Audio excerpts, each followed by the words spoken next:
us too on my end, so because I came in so they couldn't hear us. Normally I do that, but You got it on, I'll get it on. Yeah, it's one of those things. We're just so everyone who's waiting, right? We're just waiting for our the rest of the folks to get here, and then we'll kind of get started. I know this is a weird hour for me to go live, a weird hour for me to stream, but I really wanted to talk about this topic today, and these lovely individuals, that's when they could make it, so that's when we're doing it. And can I just say thanks for being willing? I know this was like super last minute, super kind of out of the box, but I really wanted to talk about it today. So yeah, thank you. Appreciate it showing up. No problem. Yeah, I mean, thanks for having me. Of course. How you been, by the way, Ahrelevant? I haven't talked to you in a while. Feels like forever. It does. It must have been years. It almost feels like. Well, it feels like I mean, I'm all right. A different world almost, right? How you dealing with all the adjustments, I guess? I mean, I'm chilling. I'm trying to stay more busy and stuff. I gotta move soon. I gotta do a bunch of shit. It's honestly, it's a lot. So, yeah, I'm trying to stay busy. What about you? Basically the same. Just onwards and upwards, grinding out content, trying to get discussions that people want to hear about, people want to talk about. We had a pretty good one yesterday. Pisco came on and Lactoid, and it was fun. They didn't agree, but that was part of the fun. Yeah, I don't know. I got COVID last weekend. That was fun. I'd never had it before. It was an experience. I may have got it. Never had COVID? I'd never had COVID, to my knowledge, at least. Right? I may have been asymptomatic or whatever, but this one I was not. I was down for the count for a weekend. Yeah, I think was it last weekend or the weekend before? Might have been the weekend before, but yeah, I think it hit me too. It was pretty crazy. Okay. Well, we got some more folks coming. Is that the Japanese Prime Minister guy? What's his name? Shinzo Abe. Yeah, there we go. Thank you. I knew you would know it, Leafy Water Kai. Right. If anyone was gonna get it, it would be you. But no, I guess since the gang's all here, we'll get started and we'll get into the discussion. And let's see how it goes, right? So first of all, welcome yet another episode of WIC TV. It's a cross-ideological space where we come together, talk about issues both political and cultural, from the silly to the serious. So why are we streaming so late, and what are we talking about? Today we're going to be talking about something I was thinking about last night. I was doing a bit of a mental inventory about where I was in my life, whether I was happy with where I was in my life, and I got to thinking about, like, how can I be a better man, right? What does that even mean to be a better man? What lack I yet in that regard? And I racked my brain for a while, and I think I have a lot of thoughts on it, but I wanted to gather some folks from various places in their life to also talk about it with me. And so we're gonna be asking that question tonight. How do we be better men? What does that mean? And I guess I'll start by asking you guys just a very simple question, right? When you think of someone who is a good man, what kind of qualities does that man possess? And I want to start with Lethy Waterkai. Lethy, thanks for being here, first of all. When you think of someone who is a good man, what do you think of? Like, what qualities come to mind? Number one is stepping up when it matters. So, like, this kind of goes into my own history. Like, my pops was a pretty decent dad. Like, he had his ups and downs. Of course, nobody's perfect. But him and my mom divorced. And she remarried, had another kid. They divorced. And when my father saw that my mom didn't have a place to stay, he stepped up, took them both in, took care of them. So this is like one of those things, like, he didn't have to do that. He could have just been like, hey, she did what she did. That's kind of on her. I don't care about this kid. He fell in love with her new daughter and treated her as his own daughter. Not every man will do that. Fair enough. We'll discuss it. We'll get more into it as we go. But thanks for being here, and I'm really curious to see how that fits in with everyone else's thoughts. Ahrelevant. When you think of someone who's a good man, what kind of qualities do they possess? What do you think? I would say probably an understanding of how to use the kind of gifts that you generally have as a man to particularly not to take advantage of them and to better generally your community. So the gifts that I would say that a lot of men have is a general physical like greater physical ability over half the population, meaning that we are physically stronger than most women, and understanding how to navigate that and not like scare people, intimidate people, and to use it only when necessary, like to avoid or de-escalate situations, and then also to benefit or prop up your community. I think is probably what I would say. If we're gonna talk about what makes a good man, I would say that's probably what it is. Okay, interesting. We'll get into it. Cohxrt, thoughts? Same Yeah. question. You know the question by now. Do I have to repeat it, or are you good? No, I get it. Okay. I think when I think of a good man, I think of a protector and a provider, providing not just resources but wisdom and guidance, and protecting a little bit more self-explanatory.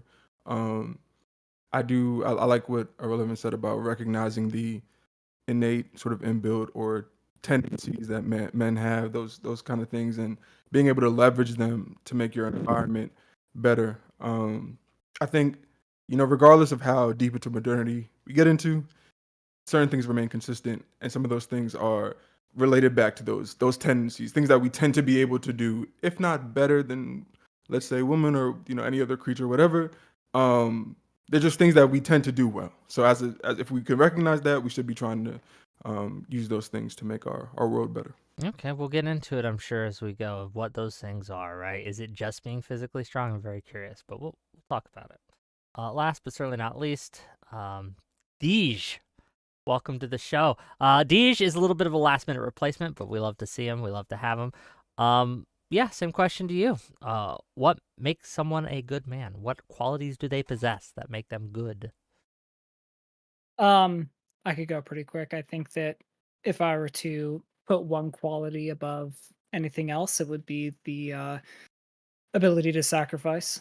Yeah, sacrifice at the end of the day. Sacrifice. Care to elaborate a little bit? Yeah, so when you think about what the really great men throughout history have been, obviously there's going to be a lot of debates over great conquerors and tyrants and whatever, but when you actually think about who in anyone's personal life, the man that probably was most influential in their life is going to be the man that sacrificed the greatest for them. A father that sacrifices for their children is going to have more respect and admiration to the people that are actually important in his life than the greatest popular figures throughout all of human history. And I think that looking at both on a macro and a micro scale, the truly great men in society are the ones that ultimately sacrifice their own personal satisfaction for something greater than themselves. Interesting. Okay. What do the rest of us think about it? Let's start with that one, the idea of sacrifice, because it's something I've heard from a lot of people. Like a good men are expected to sacrifice, and we talked about protection. We talked about all these things, stepping up. I think Letty Waterkai called it right. Is sacrifice that? What do the rest of you think? I'm just really curious. Let's start a discussion here. Well, that's pretty much where I'm at with it. Like, usually when you have to step up to do something, you have to sacrifice something of your own. So maybe you have to work longer hours. Maybe you have to pay attention and provide for more people. Maybe there are so many different ways in which you have to sacrifice. in order to step up on behalf of things that are in your life. Otherwise, you could just do whatever you want to do, live the life you want to live, be off partying, do whatever. But if you're sacrificing for the people you care about or the things that you want to protect, which is still a form of protection, in my opinion, these things kind of stem from that. Oh, man. I don't know if I agree. I mean, I agree about protecting. I agree about being responsible, stepping up. But should a man be required to give up what they want to be considered good? Is that fair?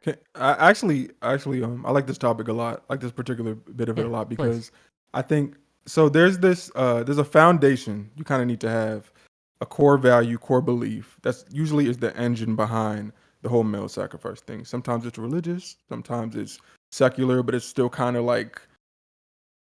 of still deriving from that side of things. Of course, it can be completely secular and philosophical, but there's something underpinning it. It could also be biological as well. There's something you end up recognizing or have recognized and brought to you that speaks to you, and it kind of gives you that foundation of like, I'm a man, and being a man means this. Sometimes that's you modeling behavior from your father or some other influential man, and again, sometimes it's you through ruminating and introspecting and thinking about things philosophically or through the lens of religion, you sort of retain these responsibilities. Now, I think in this era of sort of rugged individualization and atomization and people becoming more inward and focused on their own pursuits and their self-actualization, we're straying further and further away from that traditional definition of not just being a man, but he's just kind of in general having this like, if not requirement, this push to sacrifice oneself for other people's well-being and to give up, dare I even say, a dream or like this larger pursuit you might have to maybe do something for your children or your wife or whatever. So obviously we're talking about men right now, but I think there's like this general trend to where telling someone, hey, being a man means sacrifice, and that means you might need to give things up. It's that sounds even crazier now, or it may sound even crazier now to some young men. It's like, why would I have to do that? Why do I have to? I think being willing to, if necessary, is fair, right? Like, I think that goes into like protecting your community, and I think it's very fair to think that to be a good man, you have a responsibility, a duty, if you will. If people who are weaker than you are in danger and you have the ability to step in, then you, I think, have a responsibility to step in. I don't think you are a good man if you shirk that responsibility. Does that make sense? But Absolutely. I don't know if we live in a world that that's always required anymore. I don't know if we live in a world that that's always going to happen. Like people talk about, hey, I got my concealed carry on me, and if someone tries to rob this store, I'm gonna yank it out, take them out, right? That almost never happens, right? That's vanishingly rare of a situation to happen, right? So if that's what's required to be a good man, almost no one fits that criteria, right? Almost no one will ever be even put in that situation. So I understand being willing to sacrifice, but I'm not sure if I'd go so far as to say a good man just by nature always sacrifices. I'm not sure if that's accurate. What are the rest of you guys thinking? I think when I say sacrifice, Go ahead. Yeah. I think it's important that I contextualize it as it doesn't mean giving up your well-being for the sake of somebody else. I don't think that a good man necessarily has to, jump in front of a bullet to save a stranger, right? I think a good man would jump in front of a bullet for their children. But like when I say sacrifice, wait, hold on. Why would so if you see someone and getting shot, right? You don't think it's necessary. I understand you don't want to necessarily like block the bullet with your body, right? But if I saw a stranger and if a car was coming, okay, and it was barreling towards them, and I had the ability to push them out of the way, even if it was at risk to myself, I think if I don't push them out of the way, that's on me, right? That's a mark against me. I don't know if it's like a huge mark, but it's something that I wouldn't be able to sleep at night sometimes because I didn't do that. Yeah, and I Does that make think sense? there is some nuance with that, but you can also flip the other coin and be like, if I have a family of 5 children, right? I'm the sole Sure. breadwinner. Me putting myself at risk, like say I save somebody else's life, but because of it, even if I break my leg and I lose my job and I lose my ability to take care of my kids, which is my number one responsibility as a father, that doesn't necessarily make me a bad man for not choosing to sacrifice life and limb in that instance. And when I say sacrifice, I think it's important that we contextualize this not as like this is a sacrifice where you are putting someone else's well-being over yourself. To be able to actually be an effective caregiver, advocate, whatever, in any situation in life, you have to be able to take care of yourself. So I would actually say, in a way, it's irresponsible to jeopardize your ability to do so for the sake of somebody else, except for in very extreme circumstances. I have something to add on to that as well. So like my father raised me in a pretty traditional way, but for several years of my life, due to depression, major depression, social anxiety, I was severely overweight, severely, I'd say, it gotten to the point where I was misanthropic. I was definitely self-hating, and that impeded me greatly from being able to look after myself, let alone my family, to the extent that he would have wanted me to, right? Not that he wasn't also doing it, he's still alive, right? But he would want me to be able to take up responsibilities and help him, right? Move things forward. Because it's not just about surviving, but thriving. But I was just in survival mode. So I guess I'm 2 years removed from that rock bottom, and looking back, I think if you would have been like, hey, do you think you're a good man? I think I would have said, without doing like the whole like nuance thing, well, who's really good? If I could resist doing that, I think I would have said yes. I would have said like, yeah, I think I'm a pretty good man. Like I try to do the right thing, this, that, and the third.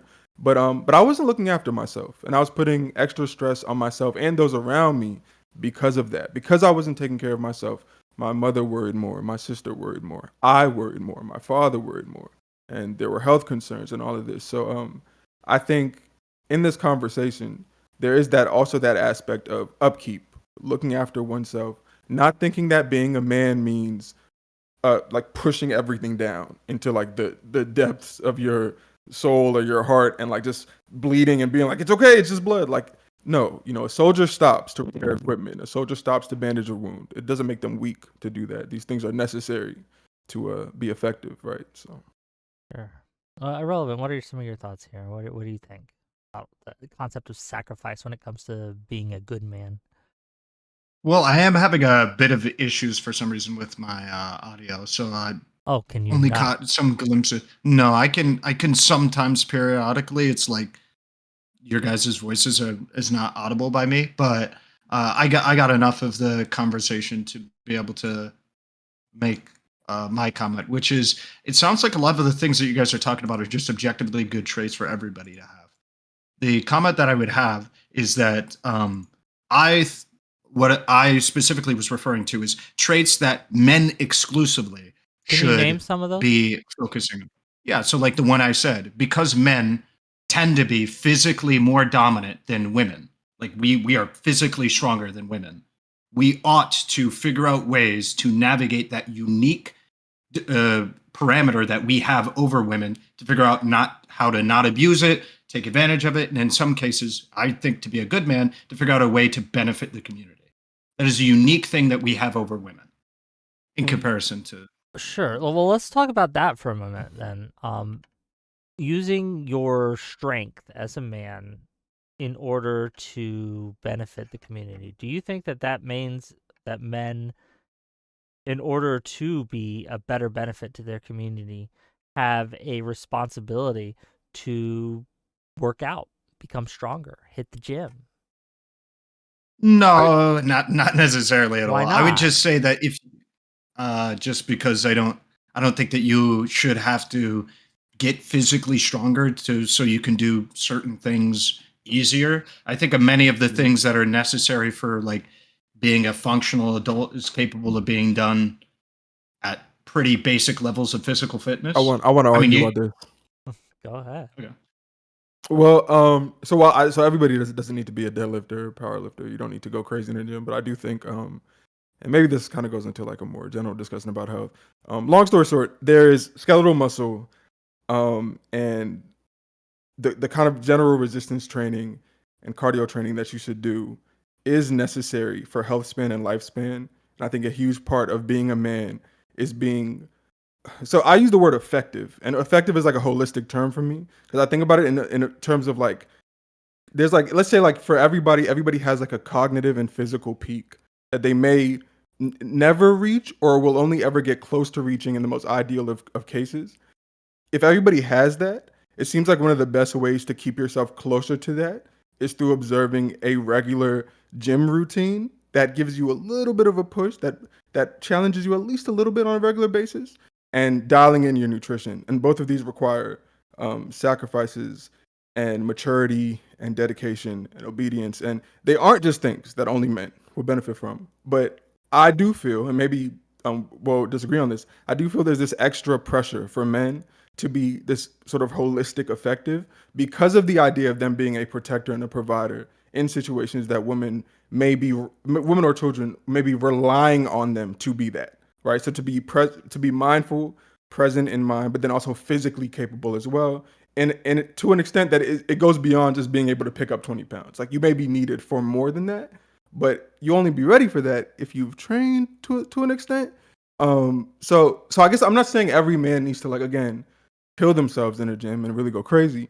But I don't know if I would ever say like, well, the gym isn't necessary for every man. Like I kind of think I think exercise regularly isn't necessary for everyone, but I do think it's necessary for men to engage in like regular exercise. I do. So, harking back to what you said earlier, Wick, like in the times we're living in, this really isn't a factor in most people's lives. You're not going to have a break-in. You're not going to have somebody rob you in the street. Like these are things we're not going to run across pretty often. And I think a great many of us just wouldn't be equipped to deal with that, even if we were the most yoked person at the gym or whatever the case may be. Yeah, I think it's cool to be able to carry in the groceries, but we have technology and things to deal with that. I think the better measure of a man is having that physicality and using it appropriately, not abusing it, not enforcing it over people needlessly. I think actually it comes down to competency. Even if you have a genetic disorder, or like let's take, say you're Stephen Hawking, right? Stephen Hawking physically, literally couldn't be physically capable of being a physical provider or protector. But he was still able to remain married for about 40 years, even after, his genetic deterioration was happening. But he remained competent in something. So I think that as a general rule, it's less about physical strength and more about competency. Can you take care of yourself and potentially others that you care about? I think I agree with Cohxrt I like that. here. I would think we would all think ill of a man who, due to his own choices, could not support his child, right? If he had a child that he was responsible for feeding, for getting them education, if he simply chose not to go to work because he wasn't feeling like it, right? We would consider, hey, this man has failed in his duty. Does anyone disagree with that? No one's disagreeing. Yeah, in the same way. The only comment that I would have is that I would feel the same way about a woman doing it. Yeah, I don't think that's male Yeah, specific. when it comes to paying for their child, but as you said, and I'm trying to equate this to going to the gym, to being physically fit if one can. If one chooses to neglect that because they're lazy, and a situation comes up where strength is required to protect their family, and again, because of their choices, they have neglected this and their family gets hurt, I wonder if we should have some sort of condemnation for that as well. What's the difference?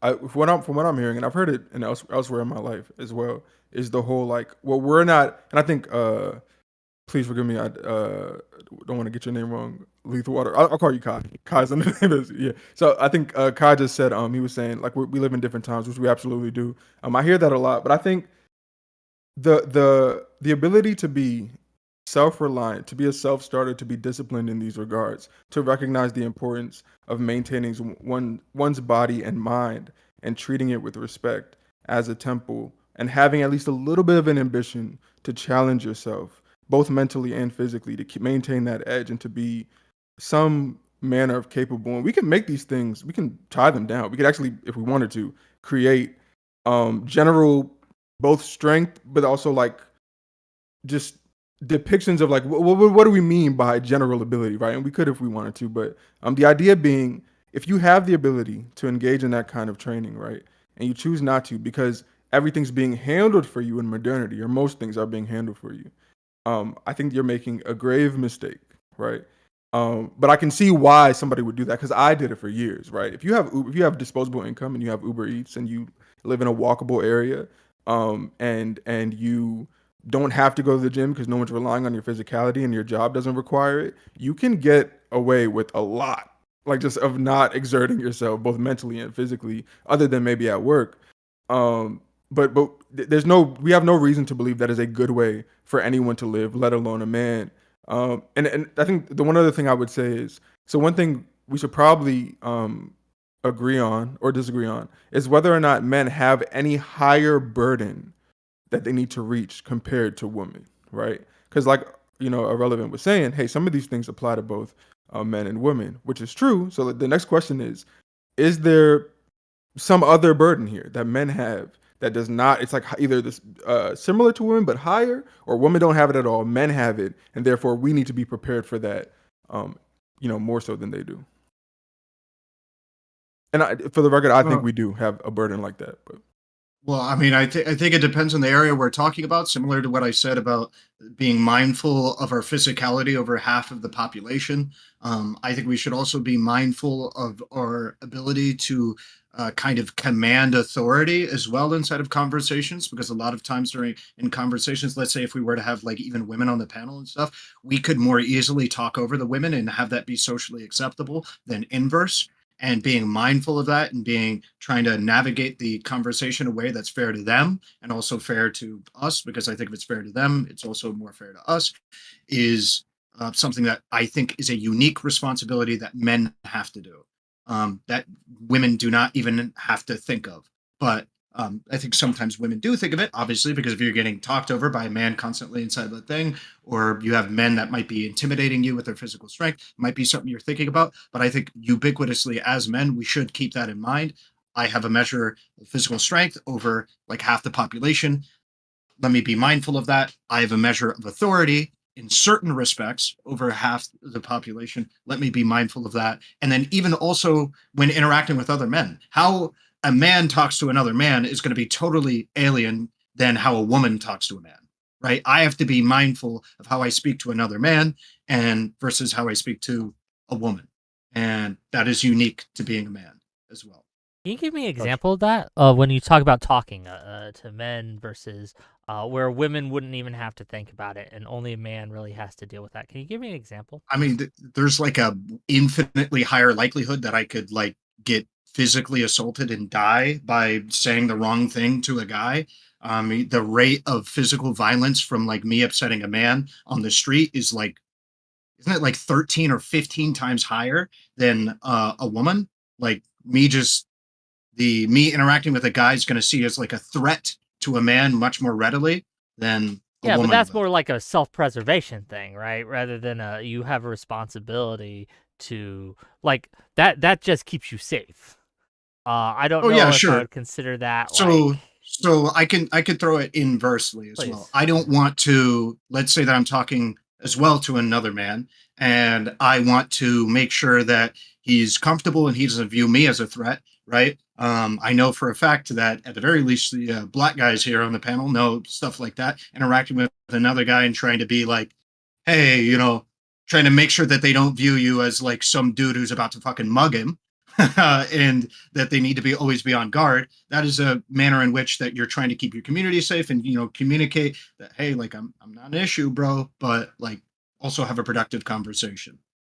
I think that preemptive de-escalation, I would say, does end up being a bit of a male responsibility. Like I think if you Yep. go into if you walk into a room and you have any reason to believe that there's extra tension because people aren't sure whether you are, funny enough, aren't sure whether you're a good man. Let's even say that. They're looking at you Sure. and they're like, are you one of the good ones? Are you going to protect and provide, or are you going to exploit and harm or something? And maybe one of the ways that you preempt those kind of worries is you're open, you communicate, you put on a smile, you go out of your way. If maybe your resting face isn't as welcoming normally, so you go out of your way to be a little bit more welcoming and a little more, hey, how's it going? Hey, what's going on? Right? I don't think you can say women typically have to deal with that. Like and if maybe a woman in the chat or something, since there's none here presently, they can say otherwise. But I don't know that they would walk into a room and feel like they have to de-escalate because they might be viewed as a potential threat because of their stature or like whatever, or just them being a man Yeah. in some spaces. Yeah, honestly, I think if we're looking at social dynamics, women have a much harder time than men. Female circles can be extremely it's different because with men we will have a tendency to air our grievances in person. There is a lot of like girl bullies are the worst. I think though in general, like doing this man versus woman, like the reality is we have different biologies. We have different brain chemistry. We think and process things on average differently. Obviously, there's going to be outliers in a curve, but Yeah. I think that rather than looking at, well, what are things men have to do that women don't have to do, you just recognize that yes, men and women are different, but the actual important question is, how do you, with your specific temperament, become the best man you can be, rather than, well, what does society expect of me as a man? Because societies in different places are going to have different expectations of men because it's a combination of biological and cultural. And I think that as a general rule, like you obviously have to live within your society, but at the end of the day, you need to do what puts you having your best foot forward in the situations that are relevant in your life, more so than worrying about fitting societal norms. I understand what you're saying. Like the societal norms of a man in, say, I don't know, Afghanistan.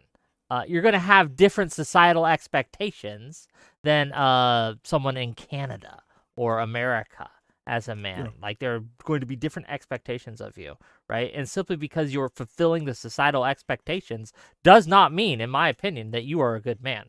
Right? It would really depend what those expectations are. I think that even some of the Western societal expectations, even if you're fulfilling them all, I don't know if that makes you necessarily a good man. And that's it's one of those hard things where I think it feels as if there should be some universal thing, right? Some universal, regardless of culture, right?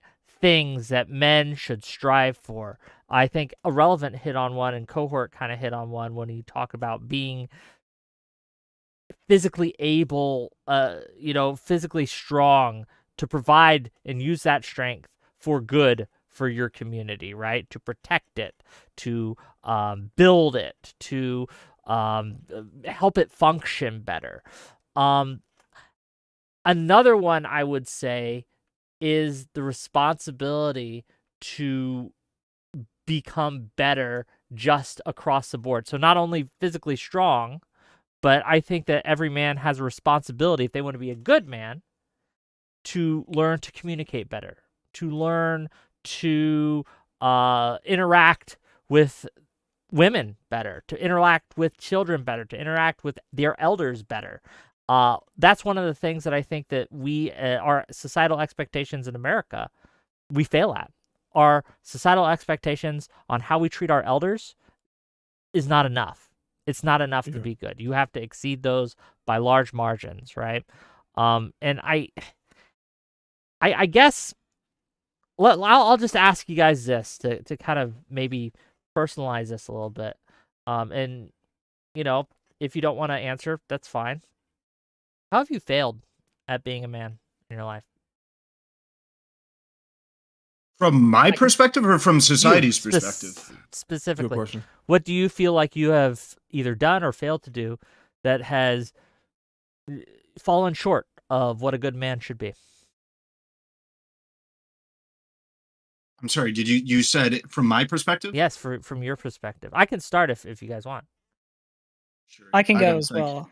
Okay, Um, go ahead. Sure. I am very chill, but when I get angry, my top blows off. And when my son was born, it took some serious adjustment, figuring out how to care for this beautiful, tiny little baby at night, because I had the night duties. Because my wife struggles with insomnia, so it's one of the best ways I could help. And I'm not used to lack of sleep, and like dealing with the anger and rage that I felt that honestly I had never really experienced previously in my life. I did not always handle that perfectly. Now, of course, I never did the shake the baby thing, right? Even though I really I was concerned about that, right? And I knew I was capable of it, and so I was very cautious.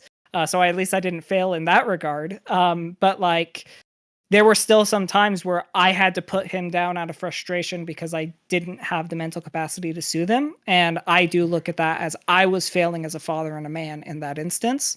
And yeah, that's obviously the most recent. Sure. For me, one of the things that I have struggled with is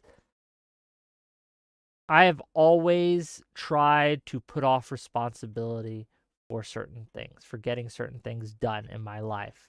And I've always had a habit of trying to blame other factors, right? Well, I didn't work out today because it was too cold, right? And I worked really late, that kind of thing.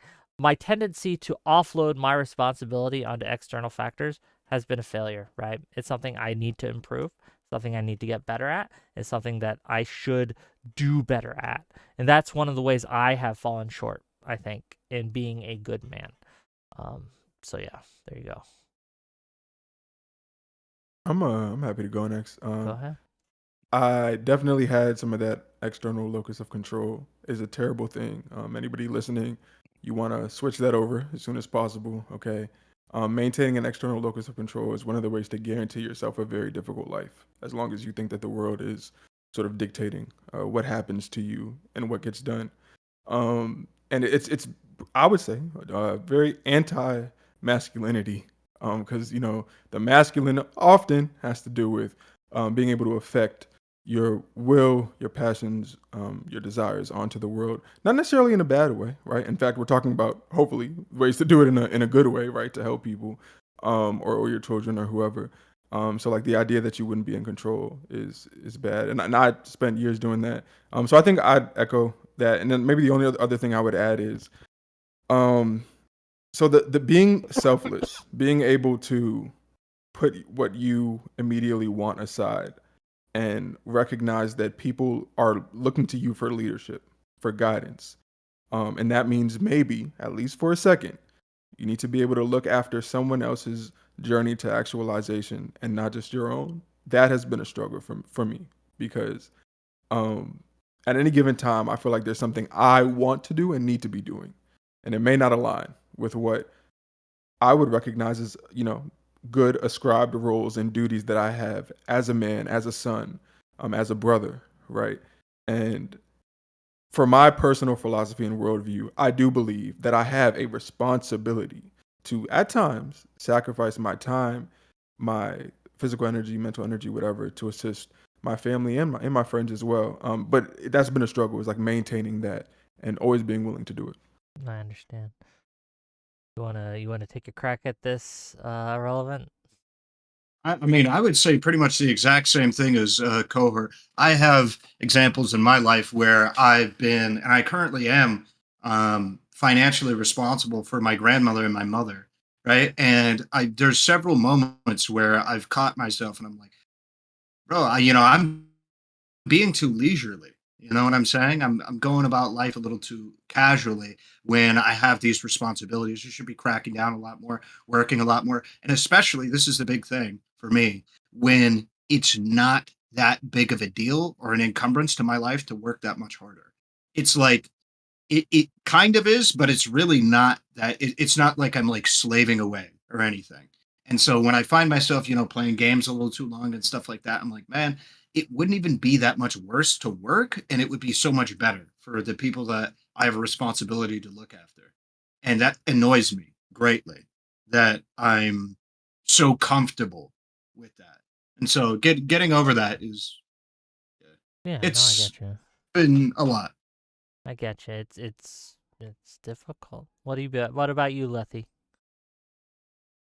It's mostly falling to fear of applying too much force and allowing too many things to slide and not telling people what to do or commanding situations when I probably should be out of fear of applying too much force and breaking something. I hesitate to push too much, but can you provide an example, perhaps? So, like when I had a situation where I pretty much lost the home that I grew up in, and I had to have my entire family move in with me. Wow. And then, so I had my sister, my mom, and my dad, and both the parents passed away in that time frame. And I was dealing with my sister and like putting my foot down and like demanding that she do certain things was very difficult for me because I don't tell people what to do. Sure. So like knowing when to step up and like be like, hey, this is how things need to go to have things move properly. Like, hey, I'm doing these things. I need you to do this to keep things flowing properly. I don't ask for things for myself in order to make those things happen out of fear of certain conflicts because I may push too hard and push people away or push or ruin a situation. Makes more sense. I wonder if the audience, right? If you want to share some of your stories, please by all means send a super chat, right? Or just say something in the in one of the chat rooms, and if it's pertinent, if I think it's worth sharing, I'll share it. I do want to kind of involve the audience just a little bit more than I normally do. And if you have questions, by all means. I guess my question though for you guys while we wait for that though is what do we think the biggest problem for men in general right now in the West at least? What's the biggest problem for men? What's the biggest threat we're facing, or the biggest thing that's holding us back, or the biggest thing that's preventing us from being good, or preventing a lot of us from being better than we can be? What's the issue? If you I'm had to really name one. passionate about this one. The broken pipeline, the transition from being a boy to being a young man to being a full grown man, the conjoined lessons, failures, successes, guidance, mentorship that you need to make that transition. A lot of young men are not getting that, and they're having to cobble together a rather sometimes ruinous tapestry of lessons from the internet and those around them who may not know better or as good as they need to guide them, right? So before it might have just been your father, your uncle, or it takes a village to raise a child kind of thing, where many men would give you this guidance, this transition.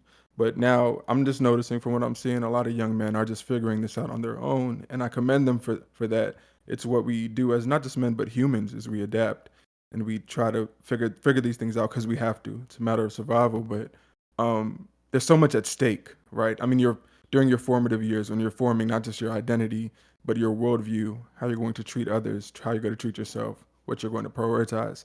Some of this, it's better if it's enforced. I wouldn't even say enforced because that's too strong of language. It's guided by somebody who is informed, who can give you choices and information in a way that is nurturing and empowering. And then you can feed that into your own mind, critically think, and decide what to retain, right? So they're not making you an automaton. They're not making you a robot. They are giving you the space to decide whether you want to comply or not. But young men aren't even getting that. Like they're just getting kind of thrown out there and just, hey, you need to make money and you need to look great and you need to this and that. They're getting like the marquee, like these sort of headline, make it happen, become him, become the cream of the crop. But there's no guidance, there's no pipeline, there's no sort of step by step. No instruction manual. Okay. What do the rest of you Yeah. think? I think there's an aspect to that, but I think actually the biggest problem is the insane amounts of comfort that we experience right now relative to other generations, and how easy it is to develop innocent vices that are in some ways more dangerous than the vices men also had to deal with in the past. Can you give me an Um, example of that? What yeah, is an so innocent like for vice that is instance, more dangerous than doom I don't know. scrolling on social media. You get a lot of the similar dopamine hits that you get from some softer drugs, but it's just so easily accessible, right? Even like with pornography, it's so easy to access it, whereas in the past, men had to really go out of their way a lot of times to engage in these vices, and it kind of ended up becoming more of a social activity. But I don't think it's necessarily just that men don't like have a role model to follow, because like if you look at, like, there were a lot of men growing up in the 50s 60s during the World War II era where they didn't have super solid fatherly role models either. I think that we're actually in a very challenging time with the internet and with just how easy dopamine and entertainment and these innocent vices are to access, that those make it a lot harder to find meaning in life, because it's so easy to replace the things that actually give us meaning with these easy, quick, cheap dopamine hits. Okay. Any other thoughts? So we got a broken pipeline, lack of mentorship, too much comfort, too much ease, too many innocent vices through social media and other such technologies. Anything else? I would think. Just kind of cope. Go ahead. You can go ahead. No, please. Okay. I would just kind of compound on Cohxrt's thing a little bit. I would say that there's been a very distinct effort to kind of deconstruct what it means to be a man, but there's been, I would actually argue, an active repulsion towards constructing what it means to be a man. Like, it's very popular, I would say almost ubiquitous in Western society to deconstruct, like, and be like, oh, this is what's wrong with men. And there is literally no mention or effort at all to say, like, this is actual usable advice for what it means to be like not even like a good man, a functional man. Yeah. They're like, hey, don't do this, don't do that, don't do this, don't do this, don't do this. And it's like, okay, well, what do I do? And then they just go on to a different topic. Yeah, no, finish, but I have something to add. No, that was pretty much the end. I think along those lines, and it's not exactly the same, but this is something I get every time I do a show on either men or women. There is a segment of my audience who pushes back against even having the discussion, because men and women are the same. They should be treated the same. Why are we talking about men as a specific class or women as a specific class? We should just be talking about people. That's well and good, but there are a cohort of men, young men especially, who want to be men, right? They don't want to be people, they want to be men. And they're looking for how to be men. How can I be a man?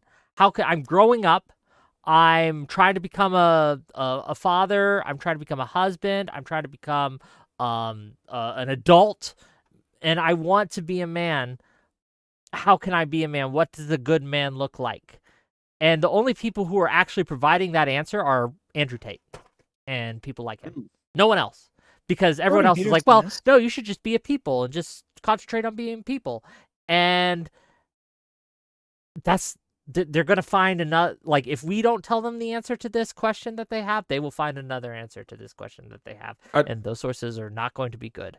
But go ahead, please. Well actually, I know Kai didn't get a chance to say something. Well, yeah, so I'll go yeah. after him. Yeah. Well, go ahead, Kai.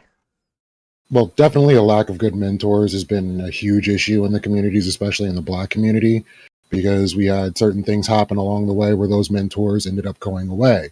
And maybe some of them weren't good mentors to begin with, and so you end up with people like Andrew Tate. But also not supporting men's mental health, not supporting men's emotional growth, because men aren't supposed to have emotions. Men can't show emotions. These are things that I think have been flawed in our ability to adapt to the new sociological environment that we're in. We're expected to do these things, yet still expected to shelve these things off. I think Yeah. somewhat ish building on that. I think also part of the issue is that our entire mental health system is really designed in a way that works better for the female brain than it does for the male brain.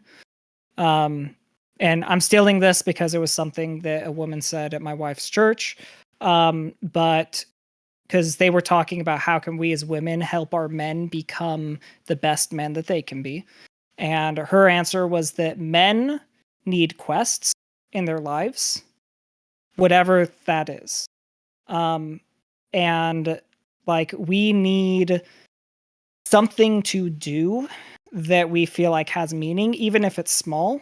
And I really actually kind of resonated with that like, you know, anything that you do for your personal development, getting in shape, that's a quest.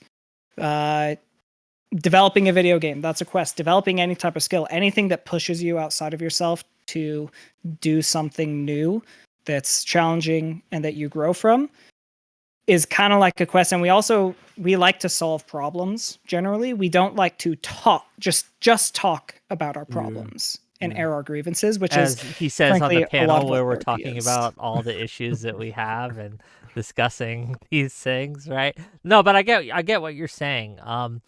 There's a few super chats. I'm gonna go through them real quick, but I think this could all be kind of everything we've mentioned here is related.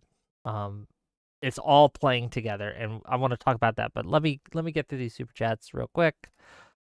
Deej Nuts for $10. Thank you for $10. It's just $10. I appreciate you. $10 from Psychonaut.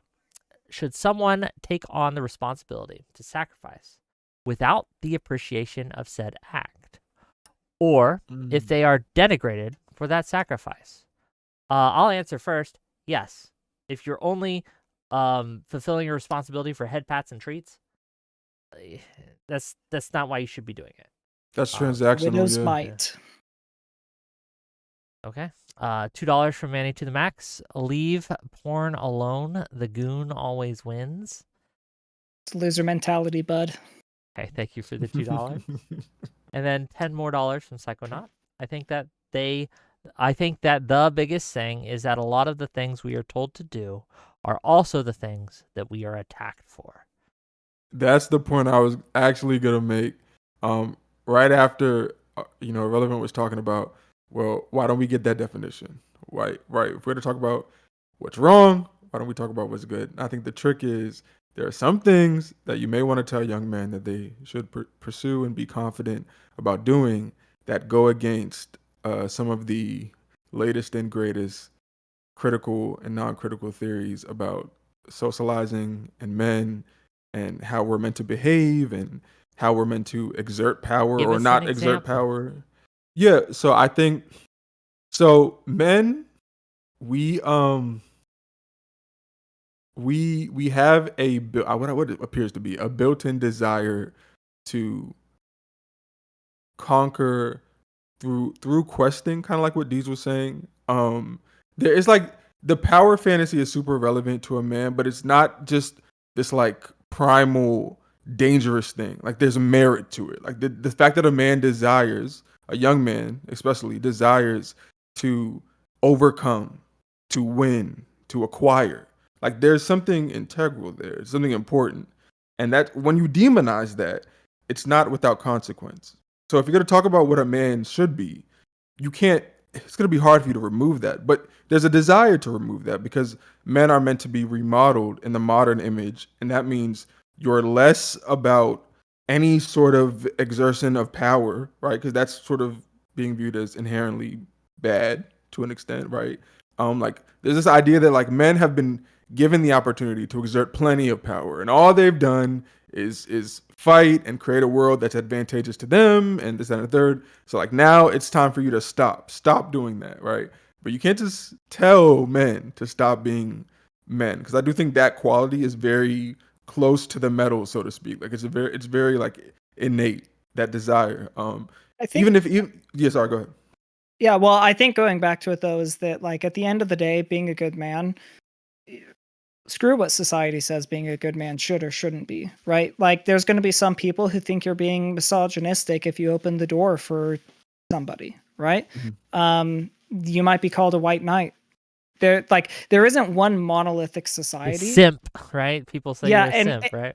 yeah, you're a simp, and it's like to a certain extent when we say, well, society does these things for men, we're essentially doing what you guys are condemning, which is blaming external factors for like our circumstance. The reality is you should just you shouldn't give society the middle finger. You still have to participate in it, but recognizing that there's always going to be people that think that your specific like ideal of what a man is part of the patriarchy or is some sort of problem. Just like there's going to be people that think it's honorable and good. And so just don't associate with a society that would lambaste you for being what you consider to be a good man. And I mean, it's easier to just say that than actually believe it and live it. But yeah, I say society be damned. I worry to a about certain advice like extent. that, though. I worry about advice like that. And this is why I worry about advice like that. I think that we have been, especially modern men, but not just men, people in general, but we're talking men today. I don't think most people are able to recognize what's good anymore. Like, legitimately, they're not able to recognize what good actually is, not at the core, right? Too many people think that if everyone is mad at you, you must have done something wrong, and that's not necessarily true, right? Everyone, not everyone, right? But there's a vast majority of people out there who have made an effort to demonize qualities that I think are necessarily good, right? And it's a problem. So when you say like, well, don't worry about it, just figure out what you think is good and go with it. My worry about that advice is these young men, they aren't able to figure it out on their own. And they turn to people and they're like, well, can you help me and tell me the answer? And no one's telling them except for, well, a certain group of people. The Tates Well, of the world. I think that there are people that are telling them. You know, there is Andrew Tate, but then you also do have figures like Jordan Peterson several years ago. But like I think though that goes back to the like, yes, you have to figure out what is good.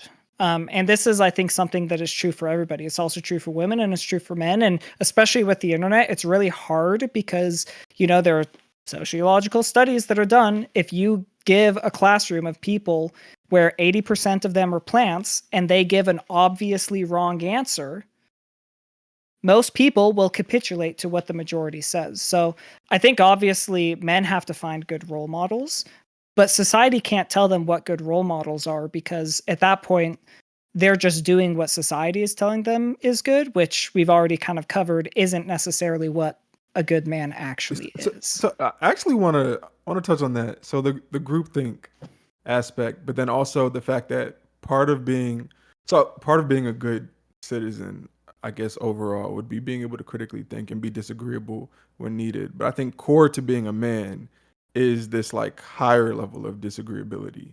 But it shouldn't be antisocial disagreeability. Like I don't think you shouldn't just go around just being contrarian and disagreeing with everything just to do Agreed. it. But it's like I imagine like maybe the ideal man in that situation where everybody around them is just giving the wrong answer and they have either an intuitive or a very real sort of intellectual reason to know or believe that the answer is wrong.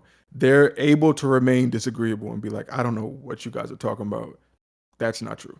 Right. And they'll take the heat and they'll argue and they'll even leave open the door that they might be wrong themselves. And in that case, they will accept it and join the group. Right. But they're not afraid to argue with 10 people at a time because they believe that, you know, the right is right or correct is correct. And I think even like that quality, like getting, and I do think, again, this kind of goes back to the whole like the extra burden on men. I think some of these things are extra important that men develop because they're put in these leadership positions, right? Even you know, in the present day, in modern day. Like they're put in these positions, and women aren't always mad about it. Sometimes they're happy to say, "Hey, you're the man. You lead. You do that, right? Cool." Part of being a good leader, though, is going to be able to recognize those moments where you need to be disagreeable, where you can't fall into groupthink, where you have to sort of look around and realize everyone's going this direction, but I really think this direction is the right move for myself and my family. And encouraging those kind of qualities, encouraging like this nuanced disagreeableness, this nuanced sort of thing. I just feel like it's so much work. It's easier for people to just demonize, blanket the traditional male identity, and just tell everyone, go out and figure out what being a man means to you. But if you scale that out, if you fully build that out, and every man just goes around and just decides what being a man means to him, I think everything goes to shit. Like I think it's extra. It goes to shit extra because we can't do that. Like men actually can't do that. And maybe that's hard for some people to hear. And maybe that sounds like what do you mean? Are you saying women don't? It's like I'm not saying women don't operate in a very important way in our society, but there is this aspect of leadership and responsibility that men maintain that if we all just simultaneously decided to redefine manhood as to what suits us and makes us feel good, I think everything would fall apart. Yeah, It's I'm not kinda saying though that you have to like to some extent I feel like that's like as humans we have to decide what we think is good. Like there isn't an authoritative figure on what is good and what is bad. So even if you're doing it by following a role model that you think is good, you're still making the decision to decide that that person is a good person you want to emulate. Like there's no getting around the fact that at the end of the day, the responsibility for what you consider to be a good man is something that you have to internalize yourself. And whether that's by emulating somebody else or whether that's doing it all on your own, that's your prerogative. And that's the only way you're going to actually come to a conclusion that you actually believe. Yeah, I understand. like I don't think there's a possible Yeah, way I to want do it. to I want to give it to Letty for a minute. He had something to say, so go ahead, buddy. I hear about leadership all the time. Maybe some men are just bad leaders. Expecting men to always be in a leadership role or to assume leadership seems like a quality that's being pushed on men unnecessarily, where they should be able to understand what the best course going forward is going to be able to take information and maybe calm down their pride a little bit to take some instruction or get some wisdom from somewhere, be able to reach outward. I think also the media has a huge problem with it, like a horrible input on a lot of men from what we're being told what manhood is supposed to be and have been told for a long time. So I think a lot of these things are conflating what men think they should be in their heads to begin with and what they should be looking for. I worry a little bit. And let me tell you why. Because I understand what you're saying about leadership roles and how whether women can be fine leaders. There's nothing wrong with that. But if you are thrust into a leadership role, you should be able to succeed there, I think. But my worry here is I worry that men specifically have begun to go down a path where they are no longer accepting criticism. I think that a lot of men have felt over criticized, and fairly so, by a lot of people on the left, a lot of feminists, a lot of these people. They have felt attacked, and fairly so. There's a point there. But the reaction to many of these men has been to simply shut off and ignore all criticism, even the ones that they should probably be taking, right? Part of being a good man is being able to accept criticism of your actions and adjust when you are wrong. Being able to fail and being able to be wrong and being able to admit it and being able to change. And I worry that the pushback against a lot of the left and the feminists and things is hardening our hearts on that. What are our thoughts here? Do we share this concern? How can we overcome this concern? How can men be better able to take criticism? What do you think? I think, okay, so first, always consider the source. I think that's very important. It'd be great if all criticism could be weighed the same, but I don't think all criticism can be weighed the same. Though you shouldn't necessarily immediately dismiss criticism just based on, well, maybe it depends on the source. But overall, that's not a good, you shouldn't just immediately hear and be like, oh, I'm not going to take that. But you do want to consider the source. And I think if you are getting an influx of, demeaning rhetoric from a group that has pretty much been very clear about the fact that they believe masculinity needs to be deconstructed and reconstructed to be less harmful, thereby implying that masculinity is innately, or at least how it's currently built, is just harmful at its base, Well, right? do you not agree though that masculinity is dangerous? I believe so, and I hate to do the whataboutism, but I believe that's such a generic statement that like so is femininity. Yeah, because it's like if the idea is, because what you're really saying is potential, like the danger potential, like what you imagine men are when I hear that threat. Yes, absolutely. Yeah, and when I hear that, I say, what a bad man is capable of more, let's say, harm than, let's say, a bad woman. It's like the way a lot of people think. They imagine like masculinity is dangerous because if there's a masculine man that's bad, he'll do more harm or greater harm, right? And I always find it interesting that happens, that's where people's mind goes, because they don't go the other direction. They very rarely go in the other direction where they recognize that a man who is bound by duty and responsibility, who is thinking higher than himself, will literally strap a bomb to himself, launch himself at an asteroid so he can break it into small pieces so that it like impacts the earth less or something like that. You know what I mean? Like that is it's also, like, but that is the good side of being dangerous. I think to be a good man, you have to be dangerous. Yeah, no, absolutely. I do agree with that. Yeah. I do agree with that. And yeah. I think that like when I say like masculinity is dangerous, that's what I mean. Mhm. I don't necessarily think it is harmful, but there is a potential for harm that exists that I think is different with women. I think that men are harmful in different ways than women. Like a woman could screw you out. Women are dangerous too. Don't get me wrong, right? But they're dangerous generally in different ways. There are threats in different ways than men are. I mean, and so I get what you're saying, right? About how you should consider the source, and people who think masculinity is dangerous and a threat, you should probably take that less seriously. But sometimes they have a point, and and we need to acknowledge that, right? I think that Yeah, go ahead. Yeah, go ahead.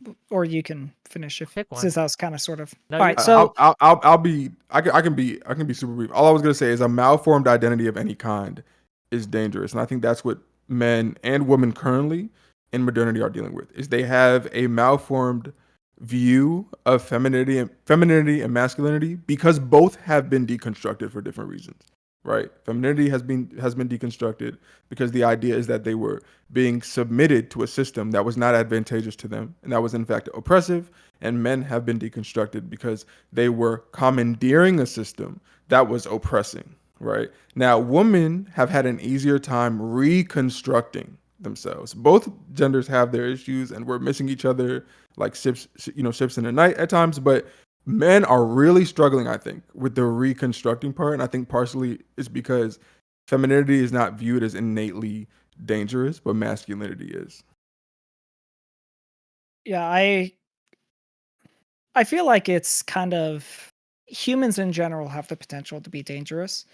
I think that going back to the first question you asked, Wick, about how do we, it sounded like you were asking, how do we convince men to accept good advice versus taking the advice of the likes of, accepting good criticism. And I think that the first place is you have to be someone who has established a certain level of respect and rapport with them before they will accept your criticism. Whether that's because they already or agree with you on one thing, and because of that they have respect for you, or because you just listened to them and got to know them first before you started to give them criticisms. As a general rule, if someone doesn't feel understood by you, you could give them the most accurate, useful advice and criticism that would turn their life around and turn them into Superman, and they will spurn you, very likely because you haven't established that. And I think that just generally all we can do in our personal lives is, if there's someone that you feel like has dangerous ideas, first seek to understand, and then you can be more influential in their life. It's the Darrell Brooks strategy. And unfortunately, a lot of us can't do that at a wide macro scale, but a lot of micro touch points add up to the macro eventually. Interesting. That does bring into play, like, I think that you talked about the innocent vices and social media and the atomization a little bit of society. I think that's at play here, right? It goes into the broken pipelines the Cohxrt was talking about. Like, I try to talk to my nephews and the men who are in my family, and the men and the young men, right, who I know personally, but I do so less than my uncle talked to me, right? Like my dad talked to me. It's just less now because they're on their phone, right? They're doing other things. They're always online. They're always playing games. They're always busy. And we don't have space to talk like I think we did 20 years ago or 30 years ago. How do we fix that? I feel like I'm talking a lot, but I have strong feelings on that, at least for Go ahead. my life situation, because I am a father and my child is growing older. A huge responsibility I feel like I have as a parent, even though it's probably one of the hardest things a parent can do, and I'm probably only going to partially succeed at it if I succeed at all, is not only just curtailing the amount of social media time that my child has, the influence of technology in their life, but also replacing it with activities that take my time and put me in front of the child so they're learning lessons from me, which requires a lot of my time, especially when there's this easy tablet you can give to the child. I strongly believe that, like me and my wife, we've dedicated, we're not going to let our kids watch Bluey. It doesn't matter if the show has good morals behind it or whatever. The children need to learn the morals from the people that are raising them, because if you abdicate that responsibility to TV at a young age, that's the pattern they're going to get used to as they grow older. And so you have to set those patterns early on, and it takes a lot of sacrifice, because it's really easy to just put a TV on in front of the child so that you can get that thing done that you need to do. And that kind of goes back to sacrifice. It requires a lot more sacrifice of me to do that. And that's obviously just relevant for if you're a parent. That's not necessarily as pertinent to people that aren't raising children.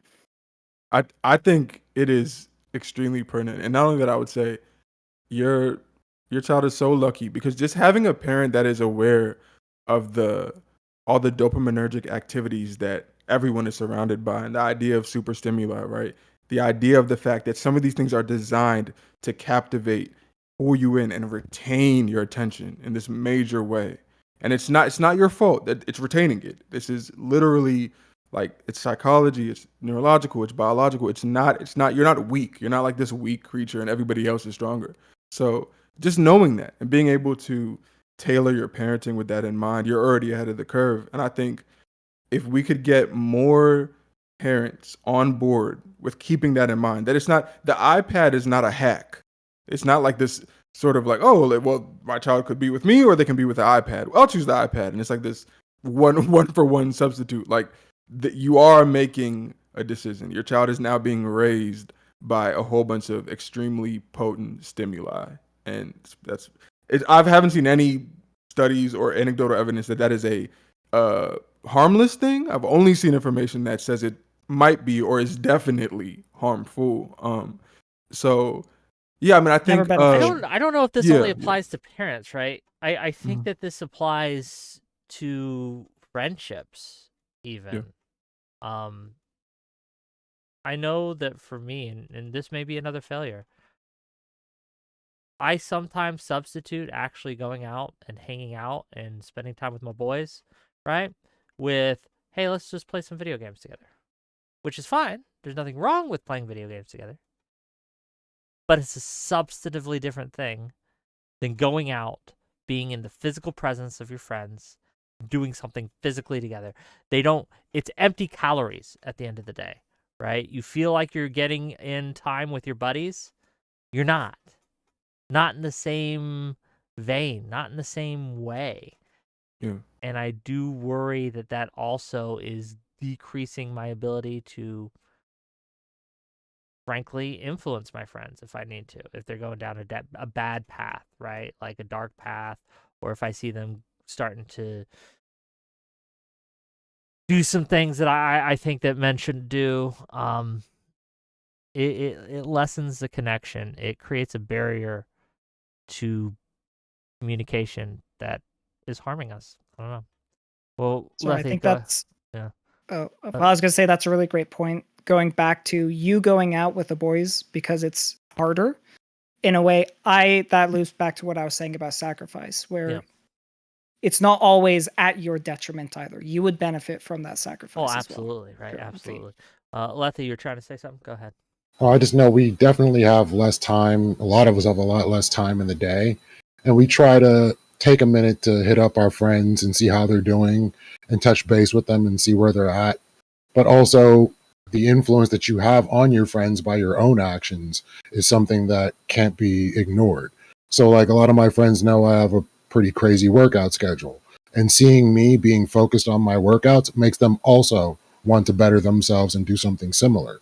And then hopefully we can link up at some point and we'll like figure out time like, hey dude, how you been? Haven't seen you in a while. Hey, how's 2 weeks from now looking for you? Maybe Saturday we'll get lunch. Because I don't have the time to see my friends like I did every day after work. I'm not in the same area as them.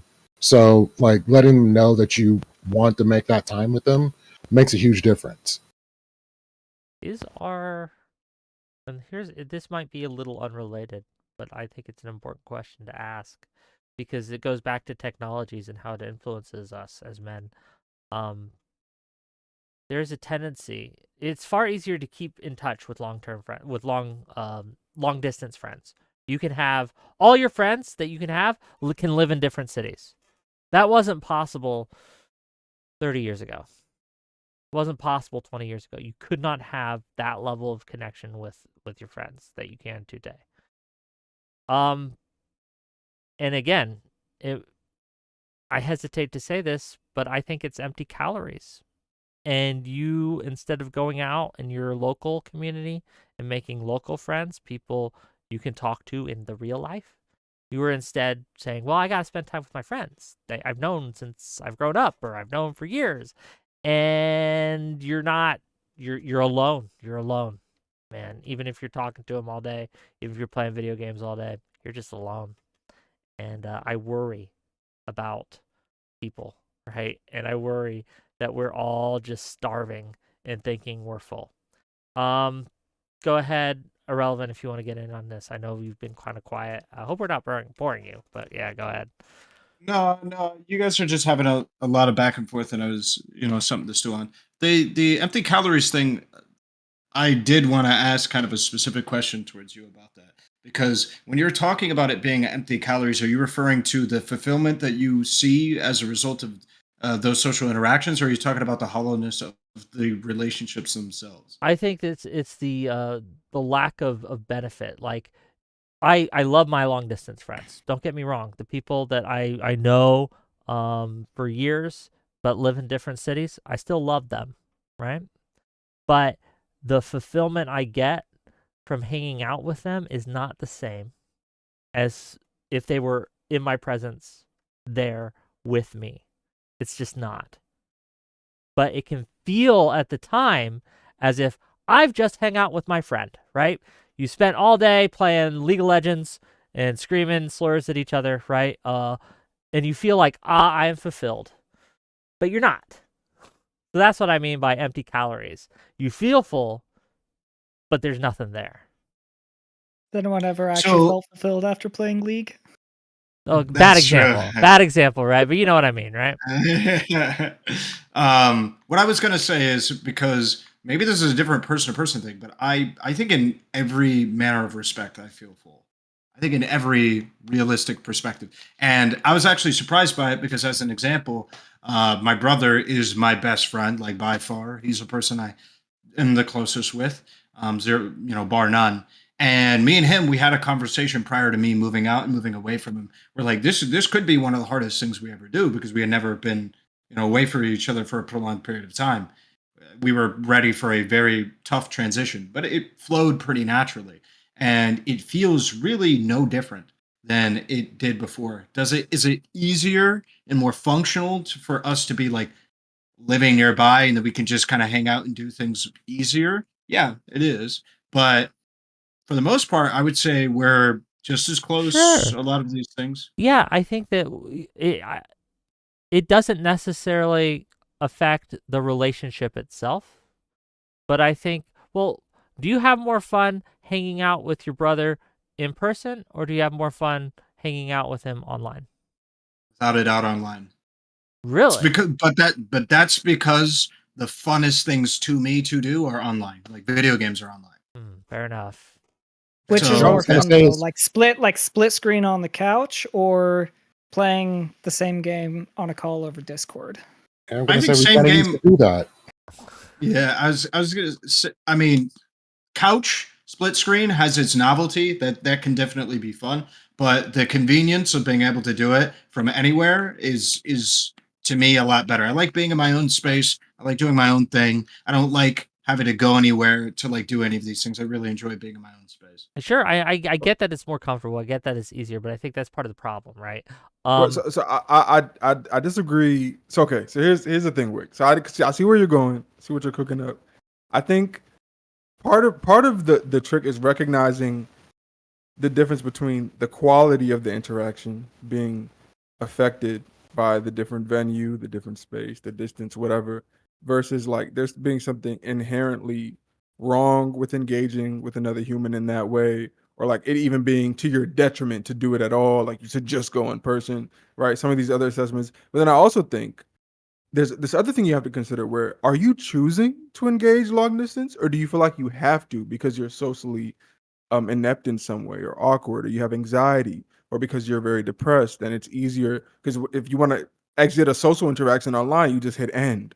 You don't have to come up with an excuse necessarily. You don't have to have some long drawn out reason. You can literally just cut it off and lie later until your internet dropped if you want to, right? You don't even have to do that normally cordial thing of being like, I have to leave. So if I think, because I dealt with pretty like severe social anxiety when I was younger, to where I would make choices to not go out, not just because I was an introvert, which I would later realize I am, so things kind of compounded, but I just was not comfortable socially. So it just made sense to say no, right? And if that's the reason why you're saying no to physical interaction, that is a major problem, major issue, right? But if you're like Ahrelevant, which I have no doubt he has no issues, talking to people right in real life. If you're like, yeah, this long distance thing is actually working out because I'm able to transition from streaming to hopping on Call of Duty to a video call, whatever. And it's like I'm choosing to do that. I'm not limited. I don't feel like I have to because of my social skills.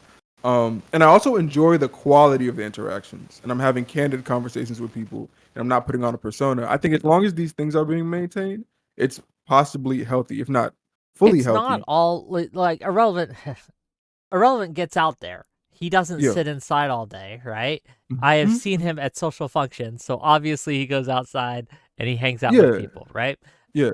What I'm saying, it's fine to have empty calories, but it's not fine to that be your entire diet. Are they always empty though? I think was kind of my question. Or is it always empty just because it's online? I think that generally things that you do in the real world are going to always be more tangible than things that you're doing online. At the end of the day, it's a lot easier to break off an online relationship than it is with someone that you've developed in the real world.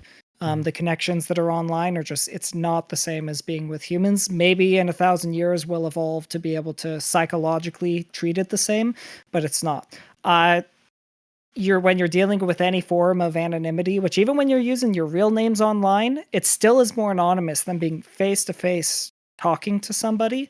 It's just not going to be as real as the real thing in real life. Got you. Yeah, I So, mean, go ahead, please. I wanted to comment kind of off of something that Cohxrt was talking about, because you say that, from your perception that I didn't necessarily have huge issues with socializing, at least right now, but in the past, and I would say even to some degree right now, it kind of is present inside of my life, right? I noticed that, and I actually moved to be more social outwardly, like go outside and stuff like that, to help to remedy that. So I undergoed kind of, when I started going to the gym and stuff like that, I underwent like a self-improvement arc. And a large part of it was the recognition that I'm not great socially. And I'm not sure if I was using intentionally or unintentionally online relationships as a crutch for that, because to be honest, really to have like functioning online relationships, you kind of just got to be able to get insulted and insult other people back. And then that's it. Like to have relationships on Discord, like that's it. You got to be able to take insults and throw them back, just be able to kind of banter. That's it. And so functionally, very socially inept. So I got out there and I was trying to, practice social skills and stuff like that. So there is that utility, I would say, is something that is kind of unique to in real life hangouts and in-person interactions, is you get the ability to practice social skills in a way that you really can't online. Like facial expressions, body expressions, understanding how to interpret these things from other people, like just knowing how to conduct yourself in a like sweaty online Discord, is something that takes time to develop. It's taken me years to develop. And, I straight up didn't even have to deal with it for like the first 19 or 20 years of my life. I almost like straight up didn't even have to deal with it. So, yeah, I would say that provides a kind of distinction for I guess I would say the quality of IRL hangouts versus online hangouts with friends. But other than that, like if you have that sorted, kind of to what Cohxrt was talking about, if you're like pretty good socially online in real life, say online interactions, I mean, yeah, I would say they provide a similar level of quality. Yeah, I can when I'm out and when I'm hanging out with someone in real life, quote unquote, I can tell if that person spends all their time online versus if that person regularly goes out. There is a distinct difference in how they interact with the world, how they interact with me, and how they interact with other people within the venue that we are in. And again, right? Like, this is a skill. Almost no one is born knowing how to do this. We learn by doing. We learn by practicing and watching it happen in others. And again, my concern and my comment on the empty calorie bits is that it's an art we are losing slowly as a species, and it's a problem. Slowly? I I would say incredibly quickly. It's less than a generation. Fair enough. Yeah. Fair enough. Look, I'm a little slow because again, I'm late to the whole space. Right, I got in here a little later than most of you. I'm a little older than most of you, except for maybe a couple here. But I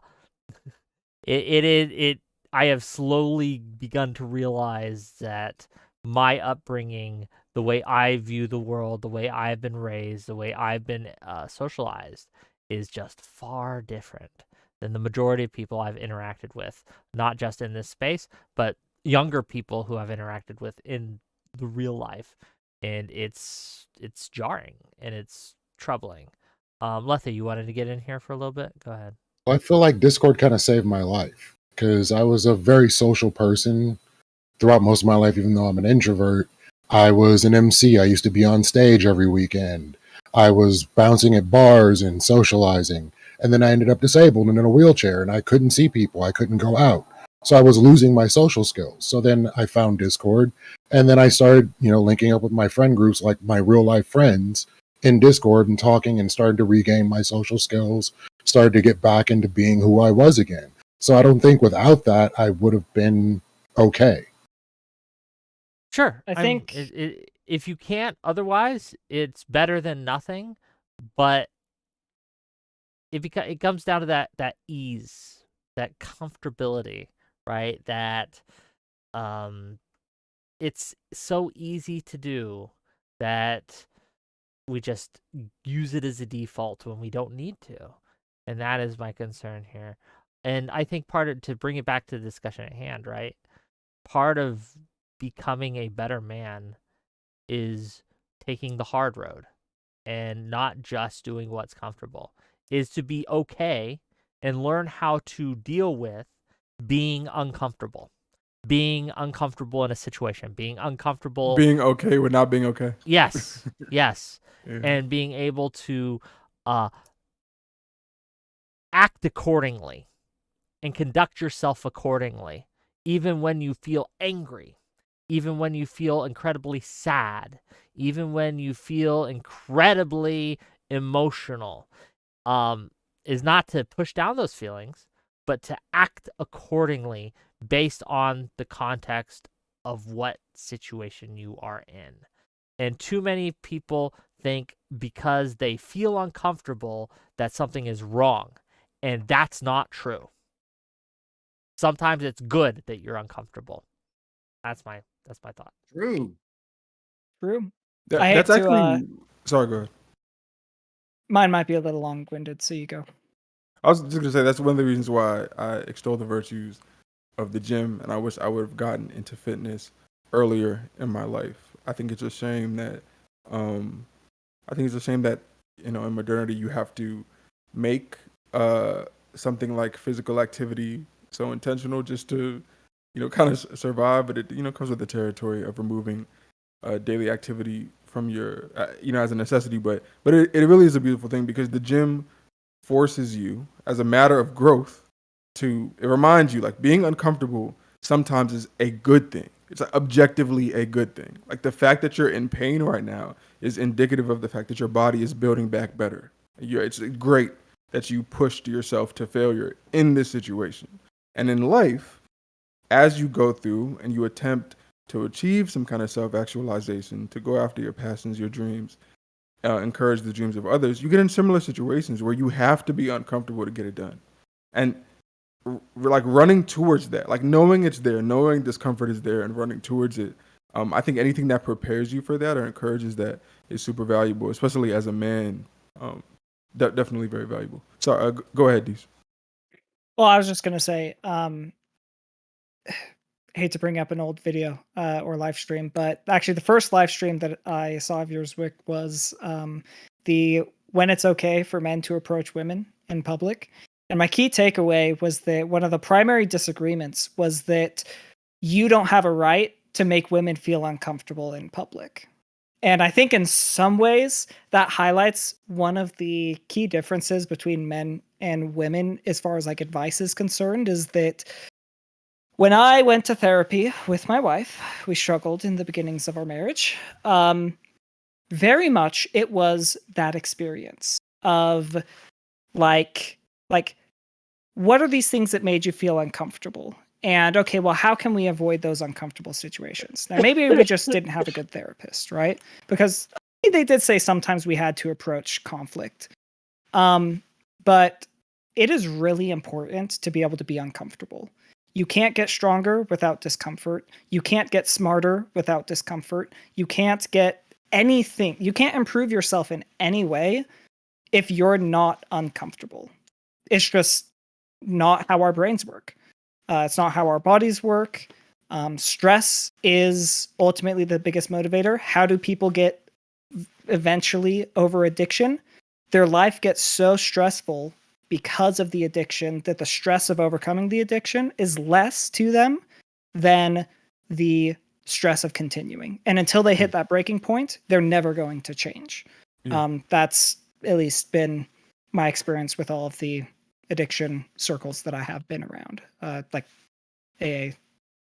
So, um, How do you think that intersects with the whole, getting the hit of dopamine, the copes, the distractions? Because you're never guaranteed to get to that point of being so uncomfortable with your copes, because they're all so streamlined and designed to keep you comfortable. Like obviously there's millions and billions of dollars behind designing these things to keep you locked in and comfortable and distracted, adequately so. So it's like you may never get there. You may never get to that rock bottom where you're like, I am such a couch potato. I'm so, shiftless. I'm gooning so much that this is just completely, I can't support it anymore. Like, you may actually never get there if you have the disposable income, right? Maybe you work remote, so the money's coming in. No one is, knocking on the door demanding that you go outside because you're a grown man. So who's doing that? Who's coming in to force you to touch grass? And while there might be some discomfort from you coping the way that you do, it's not the good kind of discomfort that's at all pushing you adequately into an opposite direction. And you're also never reaching a rock bottom to where you feel like you must change. So then you kind of get this question of like, how do you get somebody pulled out of that situation? How do you get them to onboard the value of like, hey, get outside, go Sure. talk to people, And make and this friends, goes back, everything. like, it goes back to the responsibility that I think you have as a man. If you see Yeah. someone in that situation, I think you have a responsibility to make them uncomfortable. Frankly, Mm. you have a I think responsibility to say, "Hey, dude, I love you, but you're killing yourself, right? You are neglecting your responsibilities. You're neglecting what you should do, and that's not okay. You need to stop." Now, a lot of people get mad at you for that, right? Like, "Oh, how dare you, right? How dare you say that? How dare you tell me how to live my life and what to do and things like that?" But they can be mad. That's okay. I think They need to be uncomfortable. You need to make them so.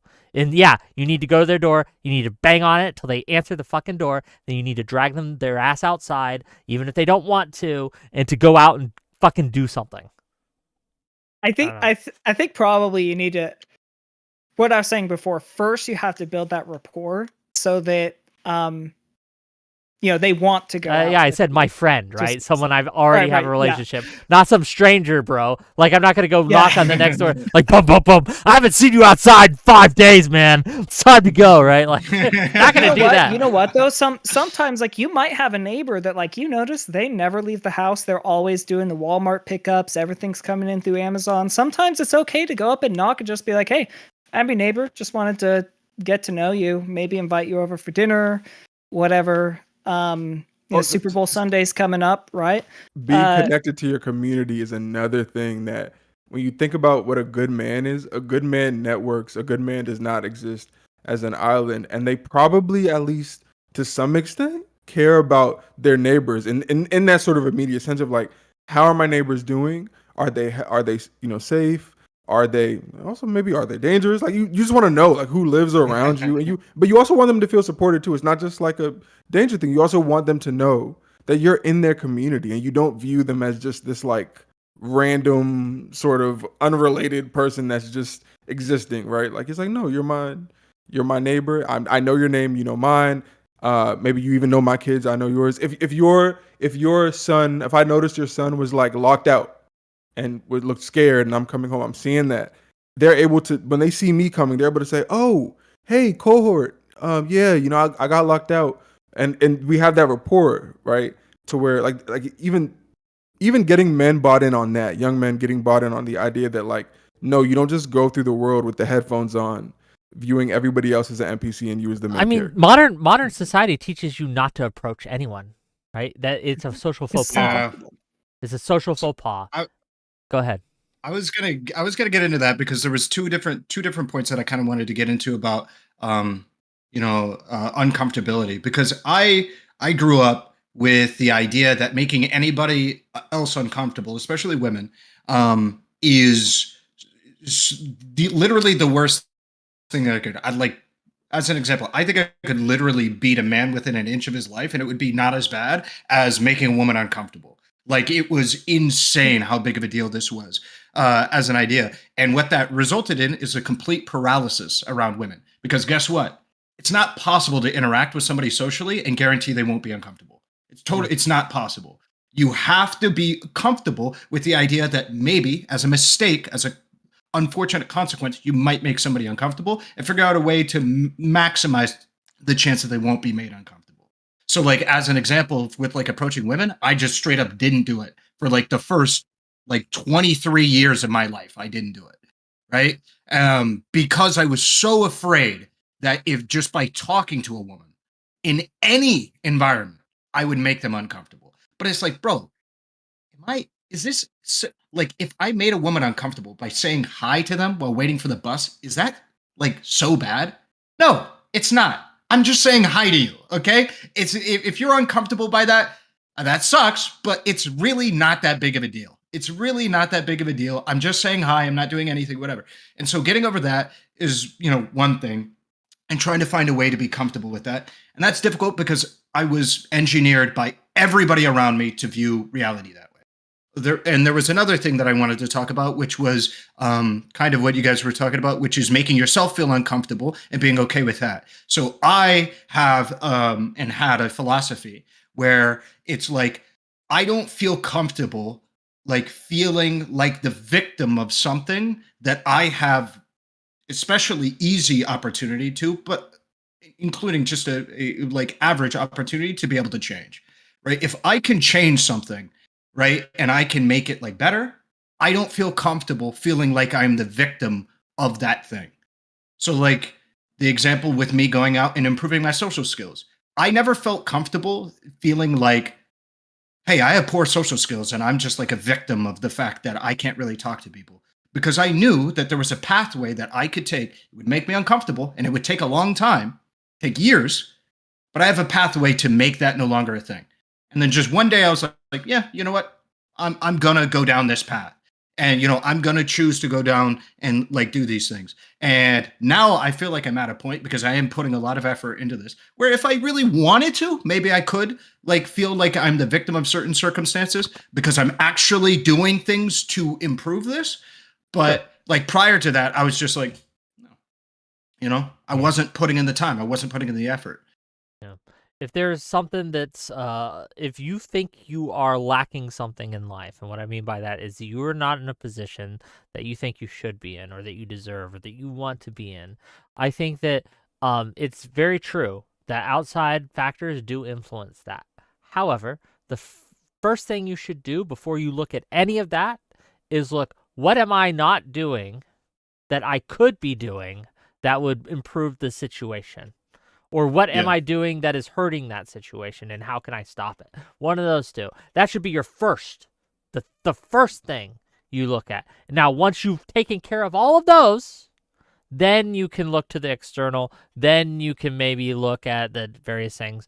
But I think it's a trap that we fall into, because society tells us two things, right? Society tells us that there's always these systemic issues that are going to hold you down and going to hold you back. And these things are so serious, other people can't overcome them, and we should have pity. And all that's true as far as it goes. But it conditions us to think that these are insurmountable problems. And I think that's a problem. I think that we have to once again focus on, what can I do to make my life better? And how can I, and it's hard to start, easier said than done, I understand. But I think it's very important. Cohxrt, you look like you're about to jump out of the chair there. Go ahead. Well, I was gonna say, it used to be. I don't want to say used to be, because maybe this still exists. It's just being muted by our current surroundings. But the instinct to try, right, to recognize the odds and to be like, I'm not gonna buckle under the weight. I'm not gonna be taken out easily, right? Like, okay, this is gonna be difficult. It is gonna be hard for me to get all the things that I want, and I'm not exactly sure how to go about it. I don't know how exactly I'm gonna get a wife. I don't know how I'm gonna get this job. I don't know how I'm gonna get this house. Whatever the milestone is, right? But it is instinctive for me to try and to give it everything I have. And I think this combination of the broken pipeline, the lack of a hard definition of masculinity, the loss of a objective foundation, like religion, right? Which I myself am. I'm an atheist, so, but I'm an atheist, but I was comfortable digging into a combination of philosophy, humanism, and just like learning more about navigating the world through that lens so that I could form a worldview and a philosophy. And I don't know that everybody that has either had religion and left it or never had it, I don't know that they're doing that, right? So they don't have, there's not like this objective foundation. There's not even a subjective or a secular one. The pipeline is broken. And then they're surrounded by all these dopaminergic activities. So I think when you mix all this together in a bowl, you get a man, at least in this case, because we're talking about men, you get a man that is, it's not even instinctive for them to try to overcome the obstacle. It's just like, you know what, I could just be on COD. I could just be on League. I could just be eating, pizza and just take a nap. And I don't have to, I don't have to do it. You don't have to risk failure. You don't have to risk failure. Yeah. I think so many people, at least me, I'll speak for myself here. I have been scared to death of failure for a lot of my life. Like, I'll give you a struggle I'm struggling with right the hell now. I want to write a book, gang. I want to be an author. I want to write a novel. I'm fairly good at telling stories. I'm fairly good at writing. I'm fairly good at turning a phrase. I have a great idea for a story that I want to tell. I have the pieces there. I just have to get to work on it. But every time I try, my fingers hover over the keyboard, almost paralyzed, because what if I try this and it sucks? What if I try this and I spend months to years trying to put this down and no one likes it? And that currently has me in a grip. And I know it. I know it's bad. I know I need to overcome it. But bro, it's a struggle right now. It's a struggle for me of how can I overcome this paralyzing fear of failure that I'm feeling right now. And it's a real bad problem for me. You got to take the hit. I know. Kind of what it is. I know, but doing it's hard, bro. But I get you. I get you. When I was younger, we used to have MC circles. Like we would get together in the schoolyard, and somebody would kick a beat, and then you got to get in there and rap. Yeah. And you get in there and you suck, and everybody boos you, and you get pushed out of the circle. In my day, you would actually might even get punched. But you get in there and you just take that, and then if you don't suck, awesome. If you do suck, get better. Try again. And the same thing goes with that book you want to write. You start writing. If it flows, cool. And you'll read it or have somebody else read it. They'll critique it, and you're going to take that hit. And you have to temper your ego to not let your ego destroy you. That's my biggest problem. I got an ego, bros. Well, I'm a streamer, so obviously, right? But it's one of those things. I think ego and pride is a huge problem for men. Yeah. I want to read some of these. Conversation all the. Yeah, I want to read some of these super chats. Make a little money tonight, right? And thank you, by the way, for those of you who've donated tonight. It's very, very kind of you. I know we're way different hour than I normally stream, so I appreciate everyone here for showing up. So let's go. Let's start with Lawson Harrison for $20. Relly, that was me at the bus stop, and I haven't stopped posting about my trauma online ever since. Thank you for the 20. Well, and that goes into like especially nowadays, like. If I got rejected when I was younger, right, and there wasn't social media and everyone didn't have cell phones, it sucked for a moment. Yep. If you get rejected today, they catch that shit on camera. They put that shit on Twitter, right? It's content, right? It's rough out there for the homies. Okay, it's rough. So glad I'm not dating anymore. There you go. But like left us all behind. But yeah, it's bad. But thank you for the $20, Lawson Harrison. I really appreciate you. $2 from Solemn Argus, America the Goat. True. $10 from Psychonaut. The reason we spend more time on the empty calorie friendships, in my opinion, is because our society has geared us to have to grind more for stability. This causes us to not be able to build community. I'm not sure I agree with that. I think we actually, and this is one area where I disagree with you, Lethy. I think we have more time today than our ancestors did. We just are more distracted and waste far more time. And as a result, it feels like we don't have time. Yeah, because it's empty time. It's empty calorie time, right? Like, I don't have time to see my friends because I have to watch Wick TV's podcast. I have to go and comment on the Twitter post I made. I have to watch this video essay that Ethan Klein just released, right? And no, you don't. Like, no, you don't. You don't have to do any of that shit. Anti-calorie thing is so good. I also want to say, okay, if anybody here, and maybe we haven't, if you've ever tried to jog at a moderate pace for, let's say, like 30 minutes, that feels like 30 minutes.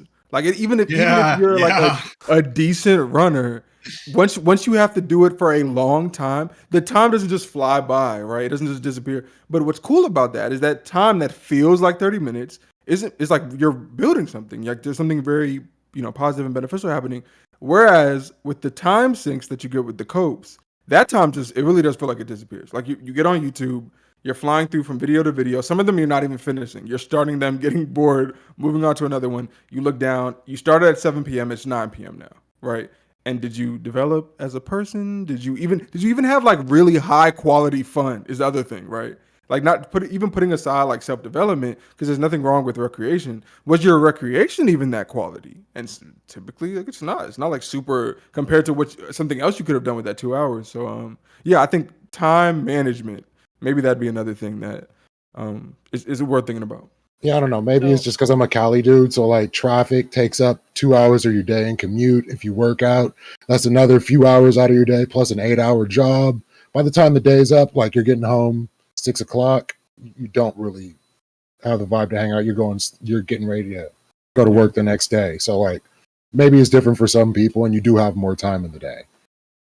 Yeah. That's something so I guess I'm fortunate. Well, go Ahrelevant. I want to hear from you. Yeah, just real quick. That's something I did notice, especially recently. Now that I'm trying to really kick in the afterburners with working, is working out is a lot. Okay, like dedicating like. For me, it's like 2 hours a day because I like to spend roughly an hour in, and that's like gonna take like at least 15 minutes before and like 15 minutes after of like, getting there and then back and all that stuff. So it tracks to right about 2 hours every day of the like 16 hours or so you have awake is a lot of time, like every day, because I go like 5 or 6 days a week.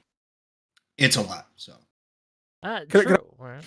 before you get back to super chats, I just want to say, this is a perception thing, right? Because like 2 hours of active time is, and I'm not diminishing, because that's a good metric, right? That's actually a good amount of time to be active. But like that's not a lot in the grand scheme of like being an active human, our ancestors, right? Like this is where we're at in modernity, is where we have to go out of our way to carve out active time. That isn't the rule. Like we're not, for most of us. Some of us are fortunate enough to have a job that pushes us physically, and if you're really fortunate, and mentally, like you're getting both. So you're super lucky. But a lot of us though, like we're not getting jobs that are compensating for that lack of activity. So, but I think what helps is to remind yourself, like dedicating an hour, 2 hours, right, of moving around, being in the world, especially if you get to be in nature, so you're active in nature. That's not only is it well spent time. That is like the it doesn't feel like it, but that's like the bare minimum. Like you should look, if you look at it that way, and I'm not just saying for you, Ahrelevant, I'm saying for anybody listening, right? Who's like, they're imagining themselves carving out time for exercise, and they're like, but I don't have a lot of time to give, right? Like if there's any time that you want to give to something, it's to moving and stimulating your mind and your body. Yeah. You're saying exactly where I was at with it, because we, like most of us, work desk jobs or something where we're not extremely physical. So having to carve out that time is something our ancestors didn't necessarily have to do, to where they did have more time technically. So like I get up at 4 o'clock in the morning to get my workout in so I can be at work at 8 o'clock in the morning. So that's like already tough. From early on, my day is already taken up. Mm-hmm. So like this is something we have to do because, like you were saying, we weren't bred to be living in cubicles all day and sitting around like veal. Mm-hmm. We have to activate our bodies, activate our minds in order to be better people. And this is for men and women. I think we all need to use our bodies because that's something we were evolved to do. Yeah. Okay. Well, gang, I got one more question for the night, and then we're gonna call it quits because I respect everyone's time, and I've kept you captive long enough, 2 hours, right? And I do appreciate you again for all coming here and spending your time to give your opinions on this subject. I've enjoyed the discussion immensely. Gang, if you've enjoyed this, if you've also liked what we had to say, hit that like button, hit that subscribe button. if you're following this on Kick or on Twitch, hit the follow button. It really helps me out. Boosts me in the algorithm, all that shit, right? Next week we got some great shows coming up. We got a Valentine's special. If you're a Oh, single wow. man, right? We're gonna have Wix women, okay? Wix women. I'm gonna bring them on stage, and you can have a Valentine's Day with them for 10 minutes or so, 5-10 minutes, and they'll hype you up, okay? That's my Valentine's treat to all you. You come on, they'll hype you up. They'll tell you you're great. They'll tell you you're awesome. If you have questions for them, they'll give you some tips, right? Should be fun. Should be wholesome. Tune in for that. It'll be great. Monday, we're going to be talking about Doge and all that political stuff. And we'll have maybe one more political discussion for the week as well. On that note, all the links to these individuals can be found in my YouTube description. Please click on those links. And I will give one last question to each of these, and they can give their closings and answer this question. And the question is this, and we're going to start with Lethy Watercar. We're going to end with Ahrelevant. What's the one piece of advice that you would give a young man growing up looking to be a better man? Just the one piece of advice you'd give to them. Lethy Watercar, what do you think? I would say don't let your pride and fear get in the way of your success. Okay, where can people find you? Lethy Waterkai on all platforms. Come check me out. Thanks for being here. Really appreciate you. Deej, go ahead. Yeah, to answer that question, I would say before you go to bed each night, make a goal to do one thing that makes you uncomfortable or that you don't normally do the next day. Get used to always having something new that you're doing in your life that pushes you. You can find me with the link on Twitter, but don't follow me on Twitter. I am my worst self on Twitter or X. I do have a YouTube channel. I'm right now making a video game, so I'm probably going to start posting devlogs fairly soon. Neat. That's pretty cool. But yeah. Well, thanks for being here. Really appreciate you, and looking forward to seeing what your video game's all about. Actually, now I'm very curious. Go ahead, Cohxrt, please. Yeah, main piece of advice would be to look at personal development as a marathon, a lifelong journey, and always include within that development learning how to adequately take care of and look after yourself. Because if you don't learn how to do that, you will be ineffective in looking after others. And for most people, their definition of being a good and competent man tends to include being that kind of competent, being able to look after others and of course themselves as well. You can find me at Cohxrt is Dead on Twitter. Not super active, but that is where I'm at. And there's gonna be some YouTube stuff coming up later this year. Thank you for having me. Oh, thank you for being here. Really appreciate you, man. Last but not least, Ahrelevant, please. So I like what a lot of the panel was talking about with in regards to being uncomfortable. I think one of the large takeaways is that you're going to have to be uncomfortable in a lot of circumstances. Something that I personally struggled with a lot was, again, the social anxiety thing. I think that could be very crippling for men, especially in dating, because you're going to be positioned in a place where you're going to have to do a lot of the approaching, you're going to have to do a lot of the speaking and stuff like that. So if you're struggling with that, I would say figure out ways to better yourself, but it's going to make you uncomfortable. But that's just like a trade-off. You're going to have to accept that, and being comfortable with knowing that you're going to be uncomfortable and ways to kind of keep marching on, like Cohxrt was talking about. It's a marathon. I think that's really important. That's been the biggest thing in my life personally. And I think there's a lot of men who are similar to me in that respect, figuring out ways to kind of navigate those kinds of environments. I am Ahrelevant on all platforms. So yeah, thank you for having me on, Wick. Hey, no, thanks for being here. Gang, I love you all. I'm going to bed. Be good. Talk to you guys later. Bye. Wait, Peace bye, out, Wick. everyone. Bye. Bye.